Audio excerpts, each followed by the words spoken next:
পুরোনা দিনর কথা এক ছোট গাঁ নীলকণ্ঠপুর গাঁর মঝির তিলে খুব বহুত পুরোনা বট্ট গাছ গছটিকু নে গাঁর মঝির তিলে খুব বহুত পুরোনা বট্ট গাছ ଏହା ଜୀବନର କଷ୍ଟ ଖୁସି ଦେଖିଛି। ଏହା ବଞ୍ଚିଛି ଶୁଣୁଛି। ସେଖା ରହୁଥିଲେ ଛୋଟ ପିଲା ରଘୁ ଗାଁର ଅନ୍ୟ ଛୁଆ ଖେଳାଇ ନହେ।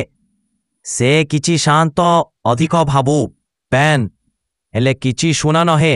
ଗାଁ ବସ୍ କେଫାୟରେ ଛୁଆନ୍ତବସ୍ତି ମାଆକୁ ହରାଇଥିଲା। କାରଣ ରଘୁ ଛୋଟବେଳେ ମାଆଙ୍କୁ ହରାଇଥିଲା। ସେ ବଟଗଛ ତଳେ ବସି ଆକାଶକୁ ଦେଖି ପକାଥିଲା। ଦିନେ ସେ ବିନା କାରଣେ ଆଁସୁ ଝରାଇଲା ଏବଂ ଗଛଟିକୁ କହିଲା, ମୁଁ କାହିଁକି ଏତେ ଏକାଟା ପାଉଛି? କେହି ମୋତେ ବୁଝୁନି।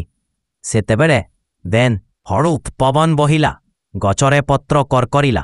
ରଘୁ ମନେ ହେଲା ଗଛଟିକୁ ମାନେ କିଛି କହୁଛି। ଆଉ କ'ଣ ଅଚବିତ? ଗଛର ଗୋଡ଼ରୁ